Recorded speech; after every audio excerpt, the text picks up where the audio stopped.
વડોદરામાં નિવૃત્ત ડીવાયએસપીના પુત્રએ જીવ ગુમાવ્યો. પરિવારમાં ભારે આક્રંદ, લોકોમાં રોષ. સંસ્કારી નગરી તરીકે ઓળખાતા વડોદરા શહેરમાં પાલિકાની વધુ એક લોલમલોલ અને ઘોર બેદરકારી સામે આવી છે. વડોદરા શહેરના માંજલપુર વિસ્તારમાં આવેલા સ્પોર્ટ્સ કોમ્પ્લેક્સ પાસે મેનહોલનું ઢાંકણું ખુલ્લું હોવાને કારણે એક નિર્દોષ યુવક તેમાં ખાબક્યો હતો અને ગૂંગળામણ થતા ઈજાઓને કારણે તેનું કરુણ મોત નીપજ્યું હતું. મૃતક યુવક નિવૃત્ત ડીવાયએસપીનો પુત્ર હોવાનું જાણવા મળ્યું છે, જેને પગલે સમગ્ર પંથકમાં અરેરાટી સાથે પાલિકાના તંત્ર સામે ફિટકારની લાગણી વરસી રહી છે. મળતી માહિતી મુજબ નિવૃત્ત ડીવાયએસપીનો પુત્ર વિપુલસિંહ ઝાલા શુક્રવારે રાત્રે માંજલપુર દરબાર ચોકડી અને સ્પોર્ટ્સ કોમ્પ્લેક્સ પાસે આવેલા પાણીની ટાંકી વિસ્તારમાં ચાઇનીઝનો નાસ્તો કરવા માટે ગયા હતા. નાસ્તો પતાવીને તેઓ ચાલતા ઘરે પરત ફરી રહ્યા હતા ત્યારે અંધારામાં તેમને રસ્તા પાસેનું મુખ્ય ખુલ્લું મેનહોલ દેખાયું ન હતું. અચાનક પગ લપસતા તેઓ સીધા ઊંડા મેનહોલમાં ખાબક્યા હતા.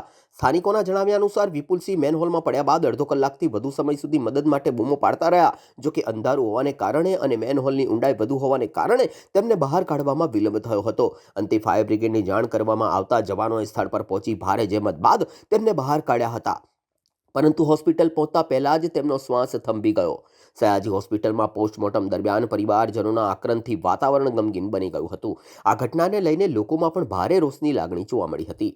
રહીશોનો આરોપ છે કે આ જ જગ્યાએ તાજેતરમાં જ મોટા અધિકારીઓની હાજરીમાં બાળકો માટેનો એક મોટો કાર્યક્રમ યોજાયો. કાર્યક્રમ માટે તંત્ર ખડે પગે હતું, પરંતુ બાજુમાં જ મોતનું મોં ફાડીને ઉભેલા ખુલ્લા મેનહોલ પર કોઈની નજર કેમ ન પડી? પાલિકાના કયા જવાબદાર અધિકારીની બેદરકારીને કારણે આ ઢાંકણું ખુલ્લું રહ્યું તે તપાસનો વિષય છે. આ ઘટનાએ વડોદરાવાસીઓની સુરક્ષા માટે મોટા સવાલો ઊભા કર્યા છે.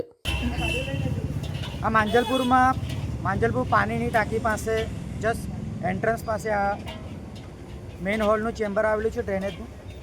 આજે એક દંપતી અહીંયા ખાણીપીણી માટે આવ્યા છે અને કોર્પોરેશનની ગંભીર બેદરકારી, જે અવારનવાર આ વિસ્તારના નાગરિકોની સલામતી માટે મેં પ્રશ્ન ઉઠાવતા આવ્યો છે, ત્યારે ઘણી વખત કોર્પોરેશન અને તંત્રને જગાડવાનો પ્રયત્ન કર્યો છે કે તમારી અને કોર્પોરેશનની કોન્ટ્રાક્ટરની ગંભીર બેદરકારી કોઈ વખત કોઈ નિર્દોષ નાગરિકનો ભોગ લેશે. ત્યારે આજે કમનસીબે માંજલપુર વિસ્તારમાં આવો બનાવ બન્યો છે. આ ખુલ્લા 50 ફૂટથી પણ વધારે ઊંડા ચેમ્બરની અંદર આ એક નાગરિક, નિર્દોષ નાગરિકનો ભોગ બન્યો છે. આ 50થી મોટા ઊંડા એમાં ચેમ્બરમાં પડ્યો છે અને લગભગ 10-15 મિનિટ જેટલો અંદર રહ્યા. ત્યારબાદ અહીંયા સ્થાનિક નાગરિકો દ્વારા ફાયર બ્રિગેડને જાણ કરવામાં આવી. અમારા જે મિત્રો હતા એમના દ્વારા ફાયર બ્રિગેડની સાથે સાથે 108 પણ બોલાવવામાં આવી. ત્યારે મહા મુસીબતથી એ વ્યક્તિને કાઢવામાં આવ્યો. ત્યારે જેને ગ્લોબલ હોસ્પિટલ ખાતે ખસેડવામાં આવે છે. અહીંયા સ્થાનિક નાગરિકો અને અમારા જે જાગૃત નાગરિકો હતા એમના દ્વારા એમને CPR પણ આપવામાં આવ્યું, પણ એ વ્યક્તિ બેહોશ હાલતમાં છે. કોર્પોરેશન કોઈપણ પ્રકારની જ્યારે કોઈ કામગીરી કરતી હોય ત્યારે અવારનવાર આવા બધા જે કામો ચાલે ત્યારે બિલકુલ કોઈપણ પ્રકારના અહીંયા હોર્ડિંગ્સ કે બેરિકેડ કરવામાં નથી આવતું, કારણ કે જેના કારણે લોકોને ખબર પડે કે અહીંયા કોઈ ઊંડો ખાડો છે, અહીંયા આગળ કોઈ કામગીરી ચાલી રહી છે, જેના કારણે કોઈ નાગરિક સાવચેતી અને સલામતીથી ચાલી શકે. ત્યારે આટલું મોટું ખુલ્લું ચેમ્બર કેવી રીતના કોઈ રાખી શકે? તો કોન્ટ્રાક્ટરની સામે બિલકુલ દંડાત્મક કાર્ય કરવામાં આવે, એને બ્લેકલિસ્ટ કરવામાં આવે અને એક ઉત્તમ ઉદાહરણ, એક મોટું ઉદાહરણ ઊભું કરવામાં આવે કે કોઈપણ કોન્ટ્રાક્ટર આવું કોઈપણ કામ કરતું હોય ત્યારે ચોક્કસ ખૂબ સલામતી રાખે. કારણ કે આજે કોઈ પરિવારનો મોભી જ્યારે કમનસીબે એનું કંઈક ભોગ બને તો આ માંજલપુર વિસ્તારના લોકો માટે સલામતી માટે ગંભીર વિષય બનશે. અને મેં તો ચોક્કસ કહું છું કે આ એક કલંક સાબિત થશે કે કોર્પોરેશનની બેદરકારીના કારણે કોઈ ફરીવાર કોઈ જીવ ગુમાવવાનો વારો નિર્દોષ નાગરિકનો આવ્યો હશે. આપનો પરિચય? ચંદ્રશેખર પાટીલ, વોર્ડ નંબર 18, કોંગ્રેસ પ્રમુખ, સામાજિક કાર્યકર્તા, માંજલપુર. મારું નામ છે ગિરિરાજ ચુડાસમા. એ મારા સાઢુભાઈ થાય નાના, અને અમે બધા જમવા ગયા હતા. એમને કીધું ગાડી પાર્કિંગ હું કરીને આવું છું, તમે ત્યાં સામે ઊભા રહ્યો. અમે ગાડી પાર્કિંગ કરીને આમ આવતા હતા ત્યારે બધું વધારે પડતું અંધારું હતું અને ગટરનું ઢાંકણું ખુલ્લું હતું. પછી ત્યાં અંદર અમે આજુબાજુ તપાસ કરી ત્યારે અમને ખબર નથી. આજુબાજુ તપાસ કરી, જોઈ, 10 મિનિટ રાહ જોઈ, 15 મિનિટ રાહ જોઈ, તો હજુ કોઈ, અને ફોન કર્યો તો ફોન સ્વિચ ઓફ આવતો હતો. પછી અમે આજુબાજુ ગોઈતા બધા, તોય ન મળ્યા. પછી ગટરનું ઢાંકણું ખુલ્લું હતું. તમે ટોર્ચ લાઇટ મારીને અંદર જોયું તો એમના બૂટ ઉપર તરતા હતા પાણીના અંદર. એટલે પછી અમે સીધો 108માં ફોન કર્યો અને ફાયર બ્રિગેડને બોલાવી હતી. આ ઘટના કેટલા વાગે બની?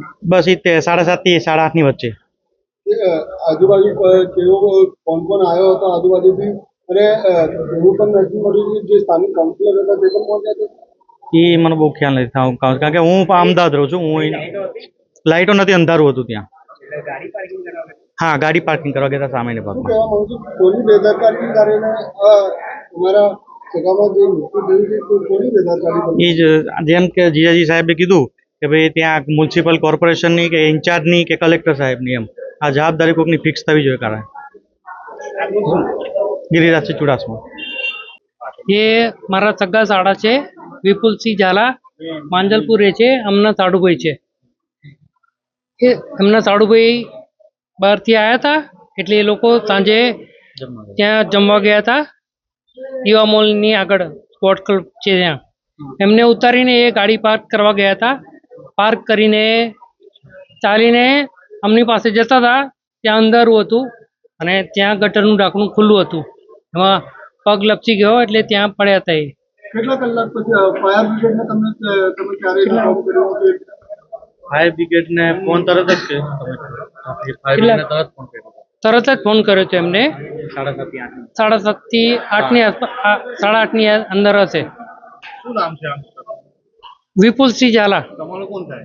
એ મારા સાડા છે સગા. હવે શું માંગ છે તમારી? અમારે ખાલી એટલું જાણવું છે કે જે ગટરનું ઢાંકણું ખુલ્લું હતું અને ત્યાં અંધારું હતું તો એના માટે જવાબદાર કોણ છે? મ્યુનિસિપલ કમિશનર, કલેક્ટર કે પછી વોર્ડના ઇન્ચાર્જ? એ ત્રણમાંથી એક ઇન્ચાર્જ ખરોખર જવાબદાર કોણ છે એ અમારે જાણવું છે. એમના ફાધર શું કરે છે? કોના? એમના ફાધર એસીપી હતા, મોહનસિંહ ઝાલા, વિપુલસિંહના, અહીંયા બરોડામાં જ.